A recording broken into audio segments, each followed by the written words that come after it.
dengan temanmu ya. Iya Pak Guru, aku gak mau nakal. Mulai hari ini aku akan menjadi anak yang baik. Iya.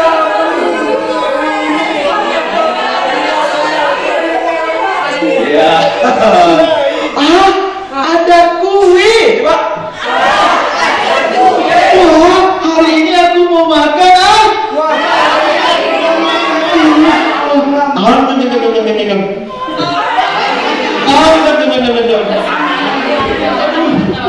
Perutku sakit ya. Ini gara-gara banyak makan. Gimana ini? Ya, begitu ya. Nah, sehingga disolah nanti ketika ibu bisa membedakan, bapak bisa membedakan mana ekspresi ya. Sementara ya Kak Mahmud, tapi Kak akan menceritakan tentang saja, akan tentang sebuah cerita yang berjudul apa? Cerita dari surga. Cerita dari surga. Ingat ceritanya? Duduk yang manis ya. Tapi sebelumnya Kak Mahmud mau uji konsentrasinya dulu. Jawab yang tegas ya.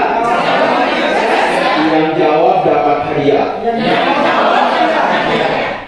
Dapat Tuhanmu yang Maha Esa.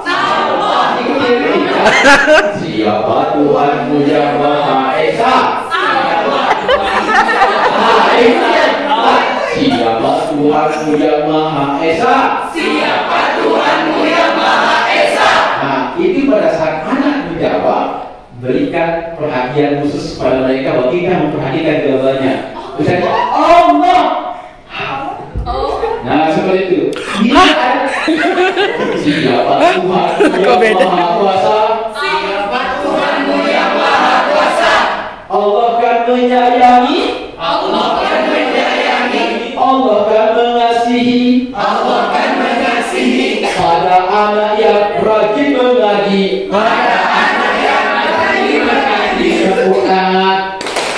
Nah, seperti itu. Oke, terima kasih. Dari tidurnya. Wah, aku sedang berada di mana nih ya? Dari siapa sih itu trompet keras sekali? Telingaku jadi sakit. Wah. Ketika ayam terbangun dari kematiannya, tiba-tiba seorang malaikat yang berpakaian putih, wajahnya bercahaya, menghampiri ayam. Dung, dung, dung. Hah? Apa itu ya? Dung, dung, dung. Assalamualaikum. Waalaikumsalam. Namamu siapa? Aku? Ya, kamu. Aku? Ya, kamu. Oh, namaku Ayami Sukinam Sukijo. Oh, siapa ya? Oh, aku malaikat yang diutus oleh Allah untuk menemuimu. Oh, malaikat ya? Kita kuatkan di sana, di dialog tersebut, ya. Kuatkan di ekspresinya. Kalaupun memang ada ekspresi yang harus takut, kita takut. Jangan intinya bertahap, jangan langsung harus sempurna. Oh, ekspresi yang bagaimana gitu. Semua ada prosesnya. Nanti ketika ibu sudah mencoba dan nanti akan ada pelajaran yang bisa ibu petik sehingga nanti di dongeng selanjutnya pasti ada peningkatan di sana, ibu. Pasti ada peningkatan keahlian yang bisa ibu terapkan lagi dan bapak terapkan lagi di dalam peserta didik ibu dan bapak sekalian. Saya dulu juga begitu. Ya, jadi nggak bisa nggak ujuk-ujuk langsung seperti indah. Prosesnya luar biasa. Sempat saya juga hampir putus asa karena kok susah banget ya. Berapa lama Ustaz nentengin Ustaz kawawan nentengin laptopnya? Nah sehingga yang itu benar-benar ternyata kuncinya adalah banyakin jam terbang. Setelah berdongeng pada anak-anak kita, pada peserta didik kita. Karena kalau sekali saja berdongeng kemudian merasa putus asa, selesai di sana. nggak akan ada peningkatan keahlian kepada kita menceritakan kepada anak-anak kita. Intinya ya diri sendiri. Intinya adalah jadilah diri sendiri. Orang lain itu akan menjadi tempat kita belajar. Kita tidak harus meniru mereka yang profesional tidak. Ya, jangan sampai itu yang menghambat kita tidak mau untuk bercerita kepada peserta didik kita. Oke. Nah, kemudian selanjutnya sesuaikan cerita dengan usia anak-anak. Jadi cerita tentu di sini sebelum menceritakan harus pilih-pilih dulu cerita apa yang akan dibawakan kepada mereka. Ibu dan bapak seleksi dulu cerita mana yang akan ibu bawakan. Apakah di sini ada mengandung sesuatu yang tidak pantas? Ibu seleksi dulu, bapak seleksi dulu, dan seterusnya. Kemudian yang kedua, cerita untuk anak TK ke bawah itu lebih baik menggunakan cerita fabel. Tahu fabel? Apa? Cerita yang karakternya itu adalah dari binatang, dari hewan ataupun yang bukan dari manusia. Itu namanya cerita fabel. Nah, kalau untuk anak SD dan segala macam boleh menggunakan tokoh yang sebenarnya. Bukan berarti nggak boleh, tapi boleh ya. Karena memang kalau di penelitiannya untuk anak TK ke bawah, usia TK dan ke bawah itu memang lebih cepat menangkap, lebih enak disampaikan kalau cerita itu bersifat fabel yang tokoh dalam cerita tersebut adalah dari binatang dan seterusnya. Nah, itu bukan berarti tadi saya tidak katakan bahwa berarti nggak boleh dong yang ada tokohnya, boleh, tapi lebih baik karena usia pemikirannya juga berbeda dengan anak yang sudah SD dengan TK. Nah, kemudian sampaikan hikmah di dalam cerita tersebut. Maksudnya di sini masukkan hikmah ketika misalkan, nah, kalau begitu aku berdoa dulu doa bangun tidur. Bismillahirrahmanirrahim. Teman-teman ikutin ya. Alhamdulillahillazi ahyana ba'da ma amatana wa ilaihi nusyur. nah, itu juga bagian dari hikmah. Ada masukkan hikmah di dalam cerita-cerita tersebut. Nah, ibu ketawa karena takut ngikutin saya. Nah, silakan pakai suara ibu yang ibu punya dan bapak punya ya, jangan pakai suara saya, nanti gak jadi dongeng nanti. Nah, kemudian ini yang paling penting. Akhiri cerita tanpa menyimpulkan. Dalam aturan mendongeng, dalam aturan bercerita, kita itu mengharamkan diri kita untuk menyimpulkan sebuah cerita. Iya. Paham maksudnya? Gini. Nah, adik-adik, jadi kesimpulan dari kita tersebut adalah kita tidak boleh nakal, kita harus taat kepada Allah, kita harus jadi anak yang baik. Paham ya? Itu namanya menyimpulkan. Itu nggak boleh. Apa? Kenapa? Karena kalau kita menyimpulkan sebuah cerita, imajinasi anak itu terputus di sana. Anak-anak tidak akan mau mengurai hikmah yang mereka dapatkan, yang mereka dapatkan dari cerita tersebut. Caranya bagaimana? Caranya adalah tanya kepada anak-anak tersebut, karena setiap anak yang kita ceritakan akan berbeda kesimpulan yang mereka tangkap. Nah, namanya siapa, Bu? Nurul. Ibu, Kak Nurul, adik Nurul ya saya. Adik Nurul tadi cerita apa yang siapa nama tokoh yang ada dalam cerita tadi? Ayumi. Ayumi anaknya baik apa nakal? Nakal dan seterusnya. Kenapa? Misalkan ceritanya Ayami masuk surga. Kenapa Ayami bisa masuk surga? Baik dan seterusnya. Nah, kalau ini tadi siapa nama anak yang nakal tadi? Nah, kita tanyakan saja. Kita tanyakan kepada anak kita apa yang didapatkan dari cerita tersebut. Ibu namanya siapa, Bu? Anak. Kak, apa? Saya maksudnya. Iya, namanya siapa? Aini. Adik Aini misalnya. Adik Aini tadi apa yang didapatkan dalam cerita tadi? Coba. Banyak. Ya. tidur. Kemudian misalkan di sini tadi kita nggak boleh nakal, kita nggak boleh ngelawan orang tua, bisa saja itu yang akan disampaikan, dan anak yang lain juga nanti bisa jadi berbeda juga yang disampaikan. Jadi didiskusikan ya Ustaz. Didiskusikan, ada tanya jawab. Sehingga jangan sekali-kali menyimpulkan sebuah cerita. Nggak boleh, kalau terus disimpulkan. Nah, jadi kesimpulannya adalah kita tidak boleh nakal. Nah, anak-anak kan, oh ya, boleh nakal. Nakal, ya maksudnya iya, karena kalau kita simpulkan maka tidak ada imajinasi, tidak ada sesuatu hal yang bisa mereka uraikan dalam pikiran mereka. Karena setiap anak-anak akan berbeda yang apa yang dia tangkap di dalam cerita tersebut. Pasti berbeda. Kalau misalkan semuanya misal sudah jawab, nggak perlu lagi kita simpulkan berarti. Jangan disimpulkan, jangan selalu disimpulkan, nggak usah disimpulkan. Ya, intinya jangan simpulkan. Kesimpulannya adalah bagaimana menyimpulkannya?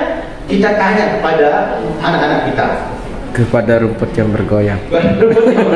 Kita tanya satu persatu, biarkan mereka mengeksplorasi apa yang dia dapat dari cerita tersebut. Karena apa yang didapat itulah sebagai pesan yang dia peroleh dari cerita kita. Bisa apresiasi gitu. Kita berikan apresiasi, bisa memberikan misalkan kalau kita punya hadiah luar biasa, betul, tepat sekali. Kita berikan tanggapan, feedback kepada mereka, mungkin dengan senyuman, kemudian jempol, ya, tumbler gitu, kita berikan apresiasi dengan tepuk tangan dan segala macamnya, begitu. Nah, intinya di sini kan ketika mendongeng, misalnya kalau saya mendongeng itu, nah, siapa di sini ingin masuk surga dan seterusnya. Dan saya biasanya suruh maju satu persatu. Nah, namanya siapa? Nama saya Maimunah. Nah, tadi dengar nggak cerita dari Kak Mahmud? Dengar? Apa yang disampaikan sama Kak Mahmud tadi? Siapa nama anak yang baik dalam cerita Kak Mahmud tadi? Oh, namanya Ayani. Kok bisa dia masuk surga? Nanti dia akan menyimpulkan sendiri dari cerita tersebut. Begitu seterusnya. Nah, intinya tanya satu persatu dan seterusnya. Ya, nah, jadi sehingga tidak ada kesimpulan sana yang disimpulkan oleh pencerita. Jangan ada kesimpulan. Bayangin aja, misalkan, nah itu dia cerita dari Kak Mahmud. Kesimpulannya adalah kita tidak boleh nakal, kita harus taat kepada Allah. Coba bayangin ketika saya menyimpulkan itu ke dalam, misalkan Bapak Ibu ada sebagai peserta dongeng saya, peserta didik saya yang saya dongeng, apa yang dirasakan ketika saya simpulkan itu? Kita nggak ada salah. Tidak ada apa, sudah kayak menggurui gitu kan? Kayak hanya kita ngapain kalau seperti ini, dengar ke sini kalau disimpulkan seolah-olah seperti itu, rasanya akan sangat berbeda. Nah itu dia cerita dari Kak Mahmud. Nah kalau begitu Kak Mahmud sekarang bertanya, siapa tadi anak yang baik dalam cerita tersebut? Angkat tangan. Nanti, nah kita pancing mereka. Saya. Ya, siapa namanya? Ayani. Kenapa dia bisa masuk surga? Udah seperti itu. Ya, dan seterusnya. Intinya, akhiri cerita tanpa menyimpulkan. Nah, sikap dalam bercerita sama seperti tadi, gesture, posisi kaki dan tubuh agak sedikit dibuka, kelenturan tubuh, ya, menyesuaikan posisi tangan, ya, biasa seperti ini ya. Misalnya saya seperti ini kalau bercerita, ini jarang sekali turun, gitu intinya, ke tangan kanan dan tangan kanan dan kiri jarang sekali turun seperti ini. Karena itu berbeda sekali rasanya kalau turun. Ada sih waktu tertentu tergantung adegan yang kita mainkan atau perankan dalam cerita tersebut.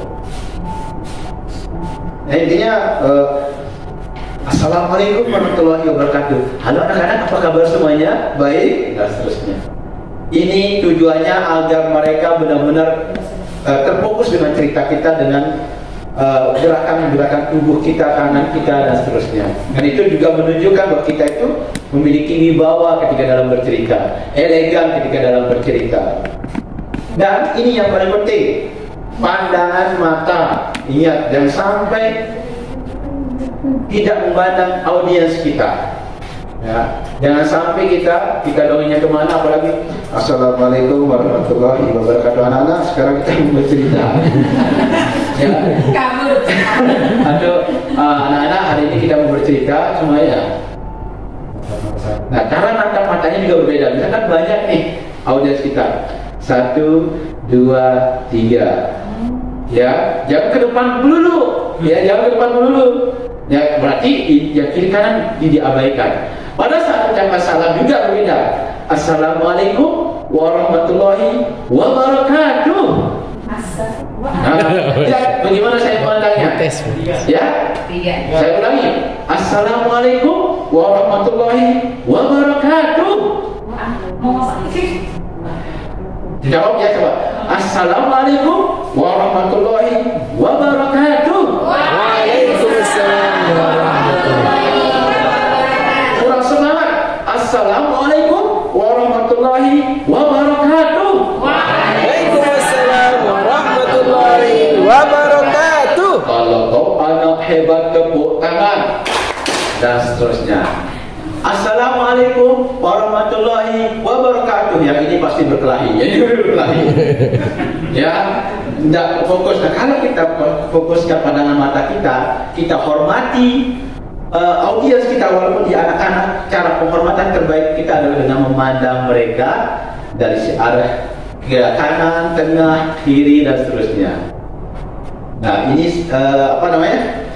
Sangat berpengaruh sekali ketika kita dalam bercerita. Padahal itu hanya sekedar pandangan mata. Kemudian merasa senyum dan seterusnya. Ketika salam kita sampaikan salam dengan senyum juga. Tepuk 1. Tepuk 1. Nah, yang perlu dilatih adalah olah vokal. Ya, olah vokal membedakan suara karakter dan membedakan suara pada saat kita membacakan narasi. Olah vokal bisa dilakukan dengan ini 3 jari ini. Masukkan ke masukkan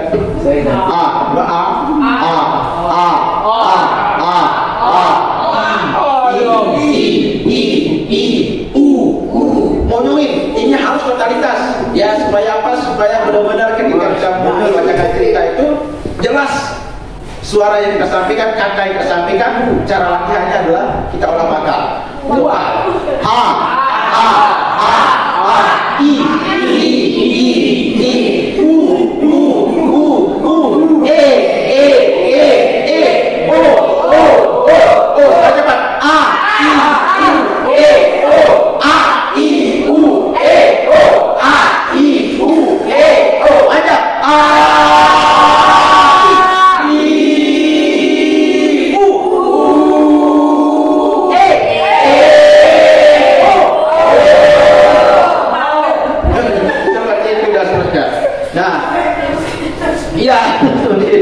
Harus capek. Ini membiasakan kita nanti benar-benar akan membantu memperjelas kata-kata yang kita sampaikan kepada anak-anak.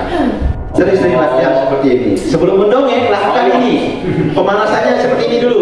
Kita lenturkan dulu bibir kita dan wajah kita. Biasanya begitu. Ya, kita pemanasannya di sana. Ya, kalau pemanasan nanti malah akan kaku. Beda sekali rasanya. Suara karakter, intinya di sini apa? Suara karakter itu Jelas. intinya beda. Udah itu aja. Gak usah berat-berat. Gak usah berat-berat. Oh, berarti harus begini ya. Kalau anak-anak begini ya. Kalau suara anak-anak gimana? 1, 2, 3. Bilang, halo, nama saya Udin. 1, 3. Itu udah pintar. Suara bapaknya. Saya Bapak Udin. 1, 3. Halo. Nah, sekarang suara ibu. Kalau suara ibu lembut ya. Halo, nama saya Ibu Udin. Nah, yang penting beda saja dulu. Kalau suara nenek gimana? Ya.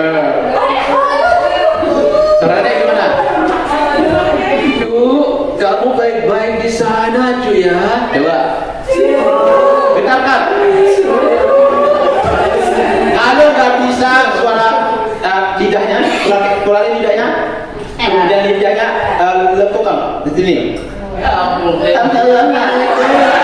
Ini yang benar. Coba. Kalau suara nenek ya, kakek. lidahnya masukkan ke gigi depan. Coba. Ngomong apa saja, ngomong saja.